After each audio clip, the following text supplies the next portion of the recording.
ओम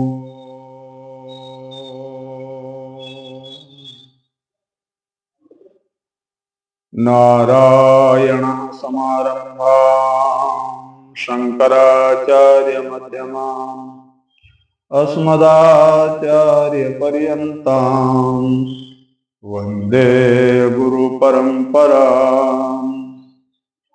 अखण्डमण्डलाकारं व्याप्तं येन चराचरं तत्पदं दर्शितं येन तस्मै श्रीगुरवे नमः। ॐ यो ब्रह्माणं विदधाति पूर्वं यो वै वेदांश्च प्रणोति तस्मै तगुंहदेवात्मबुद्धिप्रकाशं मुमुक्षुर्वै शरणमहं प्रपद्ये। ओम शांति शांति शांति। ईश्वर का जीव से अभेद संबंध है।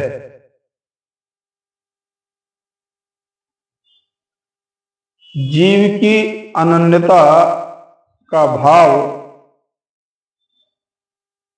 ईश्वर के प्रति उसकी पूर्णता को प्रशस्त करता है। भगवान हम सबके माता पिता हैं। पिता हमस्य जगतो माता धाता पितामह। पिता हमस्य जगतो माता धाता पितामह वेद्यम पवित्र ओंकार ये जुड़े विचार।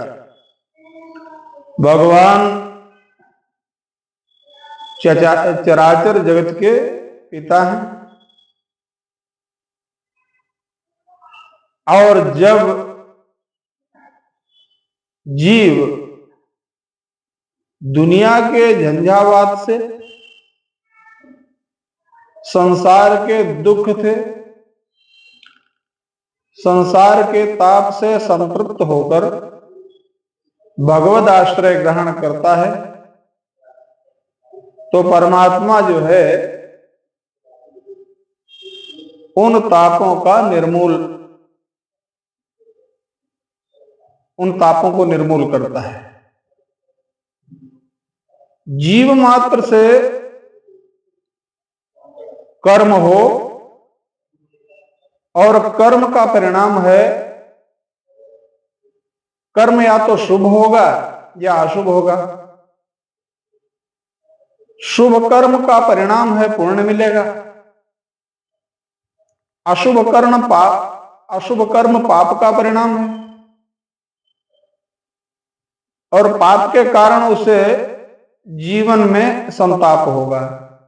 कर्म जब फलित होता है, अशुभ कर्म जीवन में जब फलित होता है तो वो संताप बनकर आता है।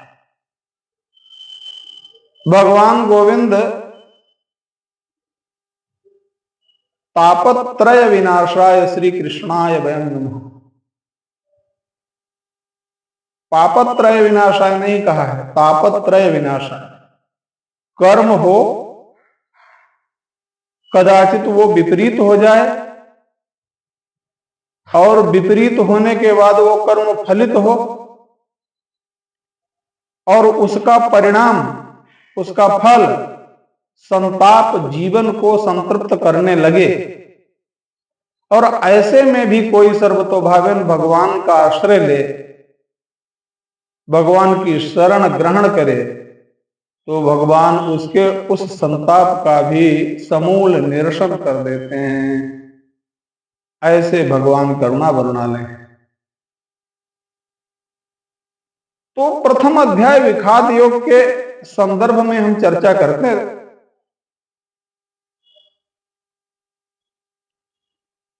विपत्तियां जीवन में वरदान होती है।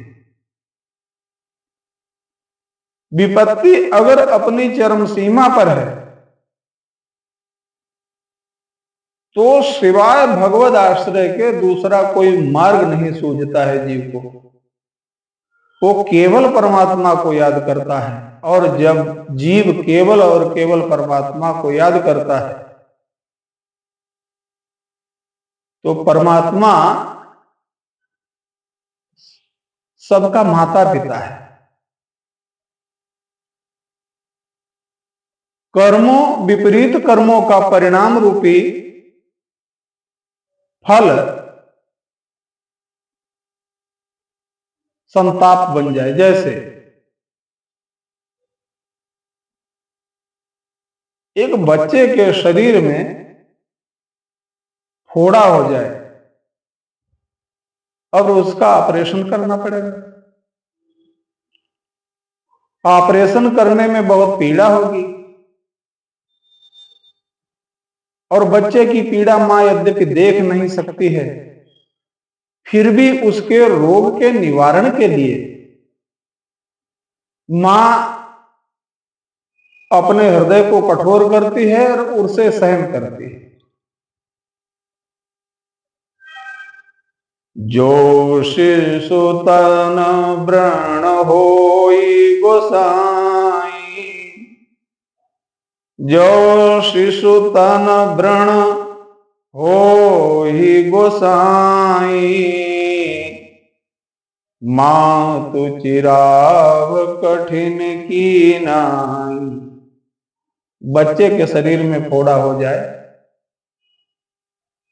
और उसका ऑपरेशन ही इलाज है, तो मां बच्चे को अपनी गोद में लेके पकड़ती है, क्योंकि मां की गोद बच्चे के लिए अभय दान करती है।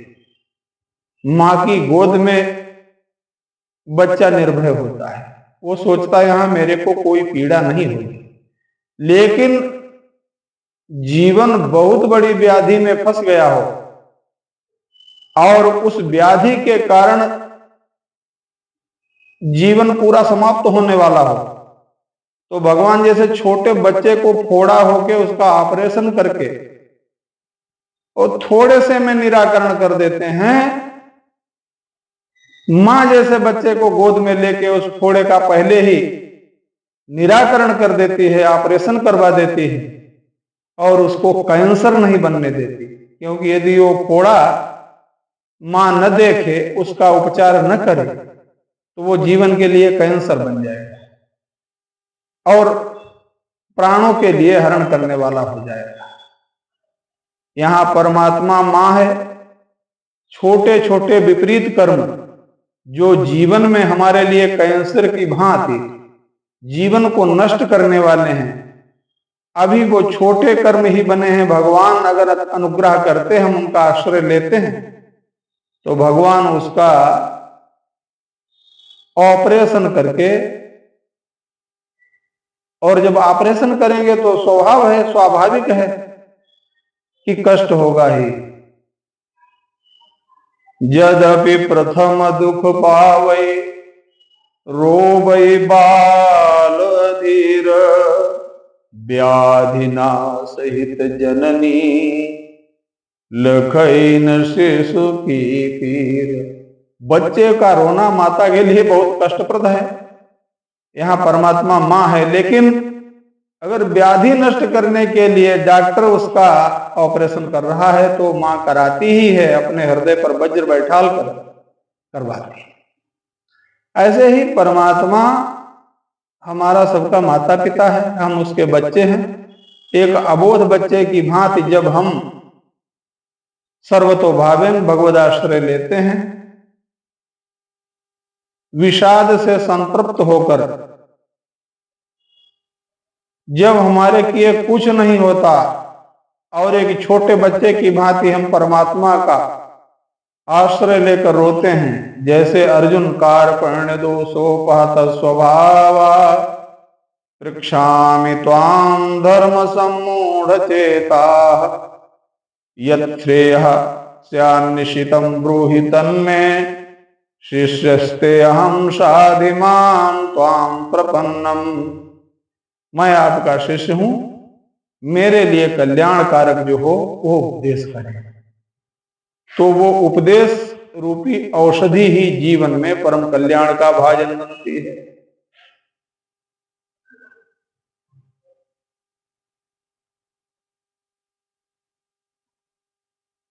सत्संग जीवन में भेषज है, सदुपदेश जीवन में औषधि। संगाह सर्वात्मना त्याज्य सताम संगो ही भेषज।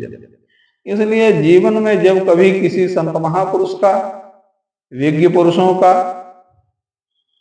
आप्त पुरुषों का सानिध्य प्राप्त हो, सत्संग प्राप्त हो, तो आलस्य और प्रमाद रहित उसे जीवन में ग्रहण करना चाहिए। ऐसे अवसरों के प्रति सजग रहना चाहिए, सचेत रहना चाहिए। जीवन बहुत अल्प है और ये परम कल्याण के लिए मिला है, यही इसका परम उद्देश्य है। बाकी खाना पीना आना जाना ये सामान्य उद्देश्य है। वस्तुतः परम उद्देश्य जीवन का आत्म कल्याण ही है। जीवन है अल्पकाल, ताऊ में है सोच पोच, करीबे को और का कीजिए। कविन की अनेक कला, विद्या में बहु विवेक, वाणी बहु तेरी चित्त कहाँ कहाँ दीजिए। वेदन को अंत नाही, पुराणन को पार नाही, राग तो रसीले रस कहाँ कहाँ पीजिए। सौ की है एक बात, तुलसीदास कहे जात, जन्म जो सुधारो तो हरि नाम लीजिए। भगवान नाम, भगवद आश्रय। एक बात और विशेष है, कलिकाल में पठन पाठन लोगों में तप त्याग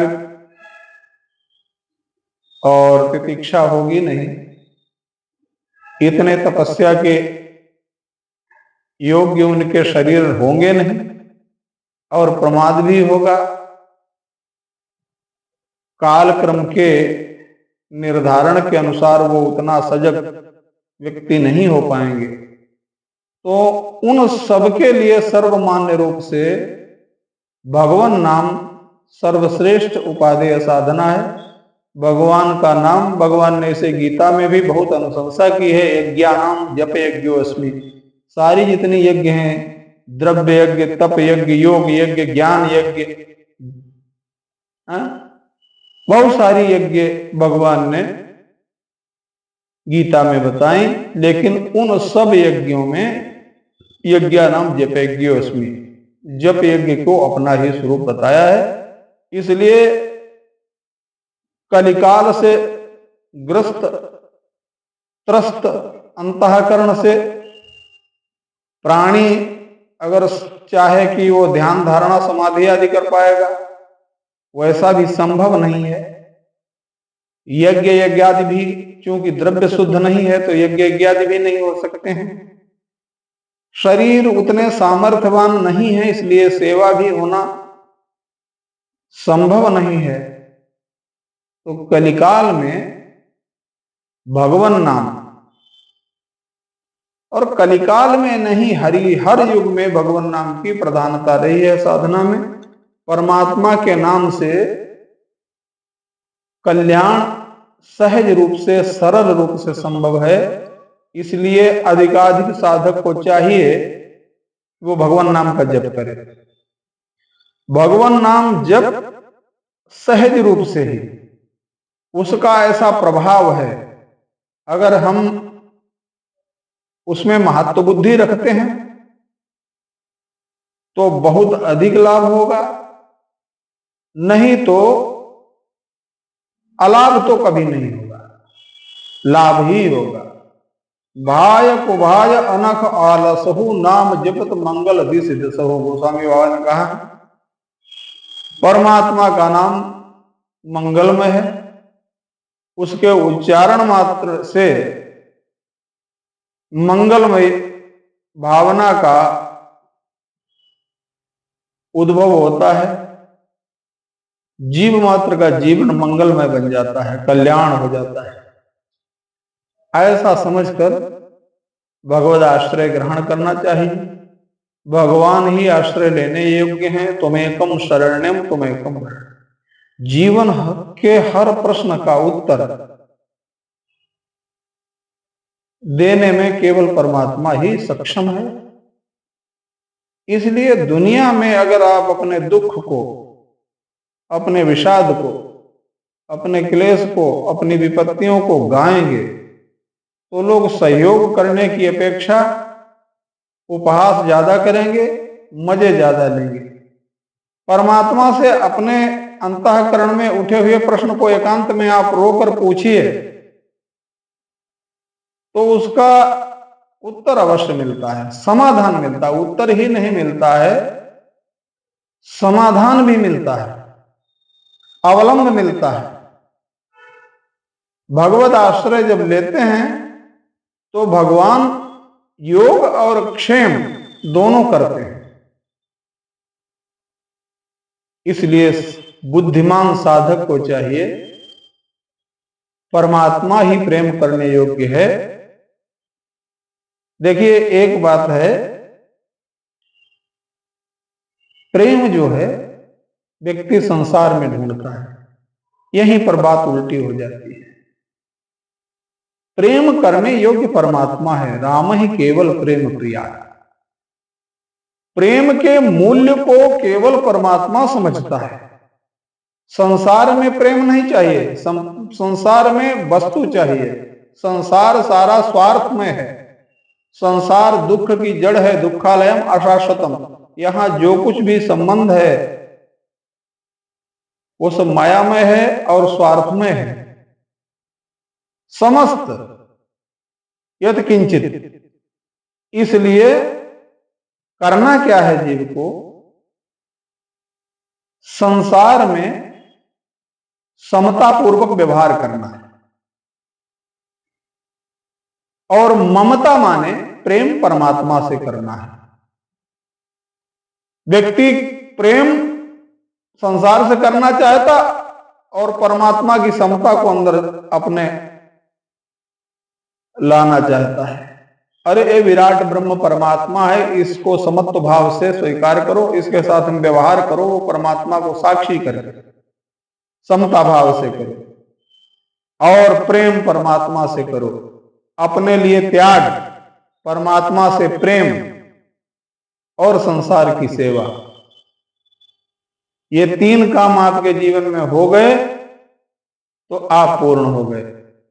तुलसी ममता राम सो समता सब संसार। राग न रोष न दोष दुख दास भय सब पार।